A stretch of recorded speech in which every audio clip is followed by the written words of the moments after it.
بسم الله الرحمن الرحيم الحمد لله رب العالمين والصلاة والسلام على رسول الله وعلى آله وصحبه وسلم سaan ku balansaneen ururka dhakhaatiirta caafimaadka ee Finland waxay soo jeedinaysaa talooyin ku saabsan bisha barakeysan ee Ramadaan maanta marka waxaan ka bilaabi doonaa 10 faa'iido ee soonka laga helo marka ka hadalno jir ahaan saa ogsoonahay soonka waxyaalo badan laga faa'iidi karaa runtina 10 waxa isku daynaa inaan soo koobno arinta laakiin run ahaantii wax oo la soo koobi karo ma ahan midda koowaad haddaan ka bilaabno shaqaynta unugyada ama cellska wasaqda iyo unugyaasha dhaawac soo gaaray uu nadiifinaya soonka wuxuu dareemayaa yani markii uu helin jirka markuu helin cunto banaanka markuu ka helin wuxuu bilaabayaa seelalka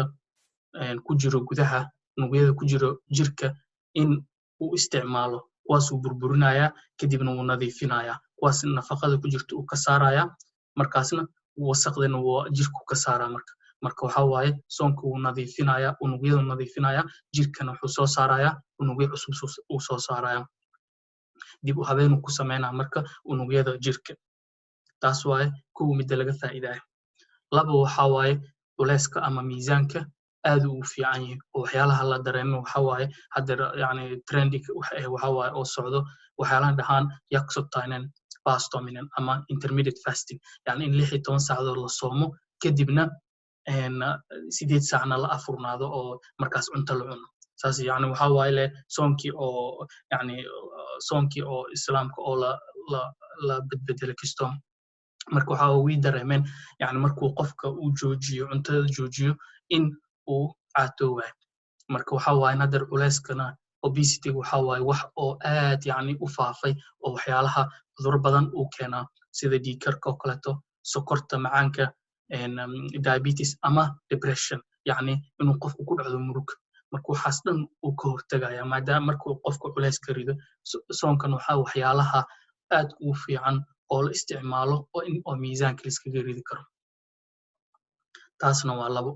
saddex waxa waaye soonka waxa aad yani u muuqdaa in shaqaynta hormoonska yani jirka bini'aadanka hormoonska ku jiro inuu dheelitiro haddii noqoto endorphin ama waxa la dhahaa endomorphin yani wuxuu soo saaraa dhacankan waxa waaye dhacanka maskaxda soo saaraysa oo ah wuxuu fiican tahay sida waxa waaye xanuun baabi'iye oo kaleeto kuwan oo adag yani wuxuu soo saaraa marka qofka murugta oo kaleeto xanuunka waxaas wuxuu dareemayaa raax camal uu dareemayaa sidoo kaleeto insulinka yani sokorta macaanka wuu samaysaa growth hormones waxa la dhahaa yani jirka dhisitaanka yani qofka cunug markuu koraayo aad ugu badan yahay yani human growth hormones yani qofku kobcaya lafiisa kobcaya jirkiisa wax dhan xubnaha oo jirku jirkan kobcaya marka kaas markuu qofka soomana markuu qofku duqoowayna wuu ku yaraanaa marka laakiin markii qofku uu soomo jirku wuxuu soo saaraya in badan uu soo saaraya hormoonskaas iyo hormoono kala badan oo jirka intaan waxa saddex hadda ku soo koobay inaan fahmno yani guud ahaan hormoonada dhan uu dheelitiraya soonka afar waxa waaye caafimaadka wadnaha maanta dhan shaqayntiisa oo yani dhacaan badan maadaama hadda dhacaankii oo ku jiray xididada ku jiray ka yaraana marka shaqaynta wadnahana hoos u dhacaa markaas kadibna u fiican yahay shaqaynta wadnaha sidoo kaletana waxyaalaha dhibaatada keeno yani u keenaa wadnaha dhan uu ka yaraan haddii noqoto dufanta haddii noqoto sokorta waxaas dhan uu ka yareenaya marka aad ugu fiican yahay yani waxyaalaha lala taliyo dadka oo caafimaadka oo soonka caafimaadka oo wadnaha dadka qabo cudurrada wadnaha aad ugu fiican waa ka hortag waaye sidoo kaleeto caafimaadka dheefshiidka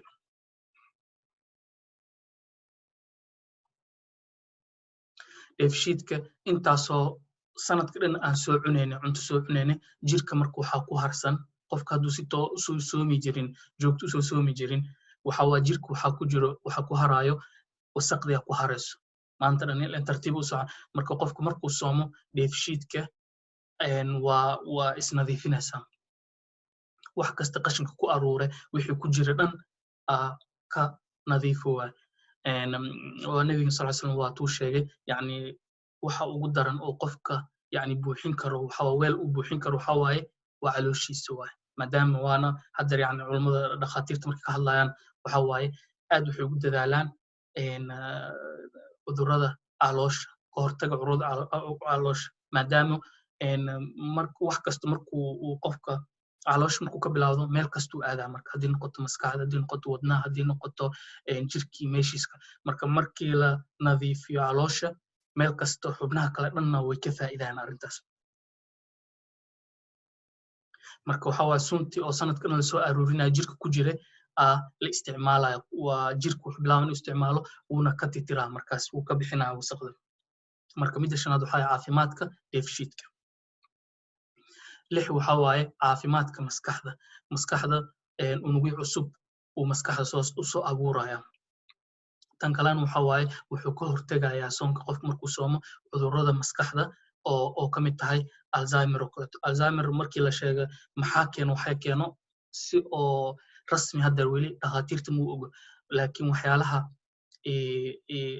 ay turmayaan waxyaalaha isdhahayaan uu ka imaan karaa waxa waaye dhacaan badan meesha maskaxda aadayo wuxuuna ka bilaabanayaa meelaha uu qofka xasuusta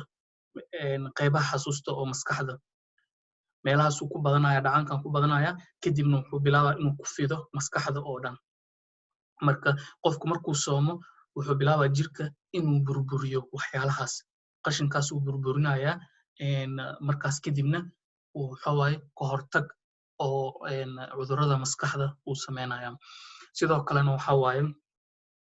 qofku wuxuu dareemaya waxyaalaha uu dareemaysto waxa kamid ah asaga oo sooman qofku wuxuu dareemaya nashaad uu dareemaya wax badan uu akhrin karaa wax badan uu samayn karaa maadaama uu jirka helayo foojignaan uu cusub uu ka helayaa soonka marka waxa waaye 6 waxa waaye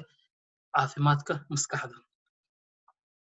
sidoo kale cudurka sokorta uu ka hortagaa diabetiska tanna waa soo sheegnay dufantana hoos u dhigaya adkaysiga insulinka waxa waaye waxay dhahaan insulin resistance yani insulinka mar kastaba qofku markuu cuno cuntooyinkan oo ku badan yahay sokorta sida rootiga cunto Soomaali aan dhihi karnaa rootiga burka bariiska baastada kulli waxay carbohydrate hydrate kaas wuxuu sameynayaa sokortu kor u qaadaya jirka markuu dhiigga ku bato sokorta markuu badato markaasna insulin waxa waaye waxay fura unugyada fura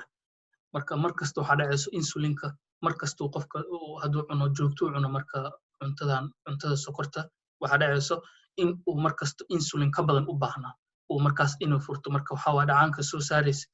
soo saarmanayo waxa waaye inuu ka badnaado marka uu ka hortagaa soonka qofka markuu soomo adkaysiga insulinka hoos u dhacaya insulin resistance hoos u dhacaa marka wuxuu u baahan yahay wax yar la insulin oo furo marka waxaan la sheegay midda kale marka qofka rabo inuu miisaanka culayska uu rido waa insulinkuna hoos u rido markasta insulinku hoos jirto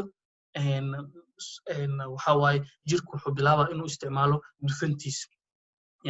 dufanta ku jiro caloosha iyo jirka meelihiis kaleto uu bilaabaya inuu isticmaalo subagaas inuu isticmaalo cimri degdega ka hortaga cimri degdega maadaama uu wadnahana waan soo sheegnay wadnaha inuu caafimaad u yahay dheefshiidka caafimaad u yahay maskaxda caafimaad u yahay insulinka sokorta uu ka hortagayo intaasoo cudur hadduu ka hortagay qofka mu ku dhacayo waxyaalaha keeno cimri degdeg qof kasta hotor waa uu ku imaanada laakiinse dadka qaarkood waxa waaye maadaama uu jirka uu dhibaatooyin badan ka imaanayo oo u imaanayo waxa waaye dhaqso ku imaana marka cimri degdeg waa tusaale ahaan qof hadduu hadduu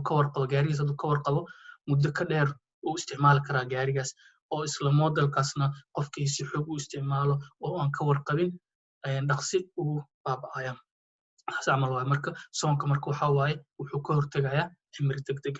tan waxaan malaynaa aad si sahlan loo fahmi karaa midda 9aad waxa waaye inflammationka ama infectionka ka hortagaya infectionka marka calaamadaha lagu garto waxa waaye bararka badan kuleelka gaduud jirka wuxuu noqonaa gaduud noqonaa waxaas dhan xanuunka badan meelaha waxa ku xanuunaya kalbaha ku xanuunaya meelahan garbaha iyo meelahaas dhan ku xanuunaya waxaa keeni karo in inflammation oo kooban oo muddo dheer soo socday inuu qofka dareemo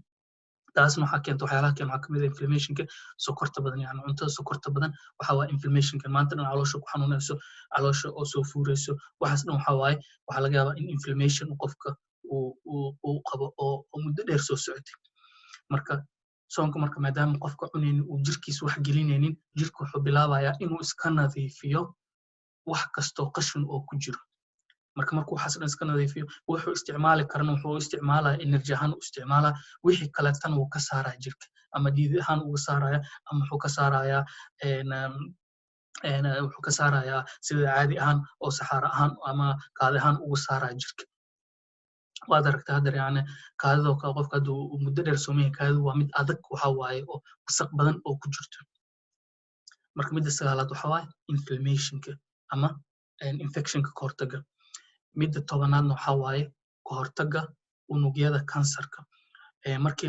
la sameeyey baaritaano oo lagu sameeyey jiirka lagu sameeyey waxaa la arkay in oo unugyada kansarka uu dilaayo uu ka hortegayo taasna waxa waaye dhakhaatiirta waxay dhaheen ama cilmi baarid waxay dhaheen in